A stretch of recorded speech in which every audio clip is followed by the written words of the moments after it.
السلام عليكم ورحمة الله وبركاته ولكن سمير حسن حسين waxaan jeclaystay halkan inaan kula wadaago macluumaad aad u muhiim u ah bulshada Soomaaliyeed gaar ahaan familada waxaan halkan uga hadlayaa maanta waxa la yiraahdo Memington Cocken qofkii yaqaan qofkii kale tana waxaan doonayaa in halkan clipkayga yar ku sharxo waxa ay tahay sida halis ugu tahay gaar ahaan ciyaalka iyo wax qofka inuu sameeyo waajib ay tahay ama laga maarmaanka ay tahay Memington Cocken waa bacteria ku dhacda neef mareenka bulshada boqolkiiba 10 ayay xanuunkan ku dhaca ayagoon dareemin gaar ahaan dadka waaweyn waxba kama darto si fudud ayaa dadka kale u gaarsiin kartaa cudurkan la yiraahdo Memington Cocken ama bacteriadan adigoo qofka ugu gudbinayo qaab hadal ah ama adigoo agtiisa qofka ku qufacay ama adigoo agtiisa ku hintisho kaleete ama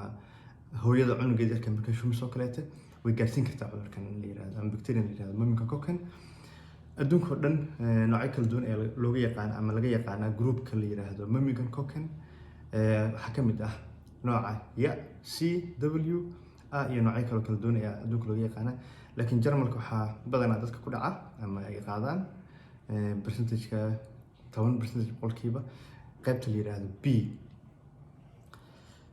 marka waxa muhiim ah marka ciyaalka yarka maadaama ay halis ku tahay ama halis ay u noqon karto nafsadooda ay halis gelin karto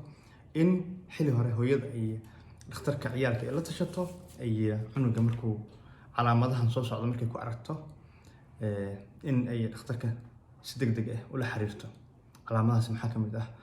madax xanuun qandho zaid ah qarqaryo iyo wareer marka cunuga ku aragto sidoo kale mararka qaar waxa iman karto dhibco gadgadudan in qofka jirkiisa laga arko oo sida dhiig oo kale ah oo faafayo balaaranay marka noocyadaas kale marka lagu arko qofka waxa muhiim ah si degdeg ah in hooyada ula xiriirto dhakhtarka ama kan house-ka si cunuga xaaladdiisa loo badbaadiyo maxaa yeelay halis ay u geysan kartaa bacteria taasoo sababi karta cunuga maskaxda inay dhaawac ka gaaro ama waxa la yiraahdo blood vergiftung cunuga inuu dhiiggiisa sumoobo marka maxaa gaari kara boqolkiiba 5 dadka cudurkan uu ku dhaco ayaa waxay ku sababtaa ama ay ku dhaca in qofka dhagoolo u noqdo in qofka uu xagga waxbarashada uu ka cuslaato qofka fahamka waxbarashada uu ku adkaado in dhaawac maskaxda cunuga soo gaaro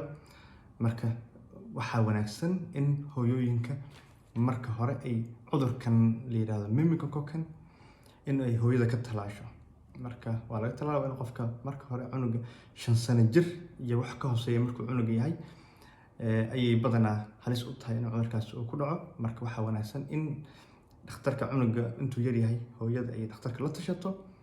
oo bulshadana maxaa la dhahay arrimahaas oo kale ay badanaa u dhundaleelaan ay ka ogaadaan wax badan waxyaabaha ciyaalka noloshooda ama nafsadooda halis gelin kara in ay badanaa akhbaartooda ay sii ogaadaan oo ay ka sii taxadaraan wanaagsan aad baad mahadsantihiin waxaan rajeynayaa inaad ka faa'iideen videogan salaam alaykum.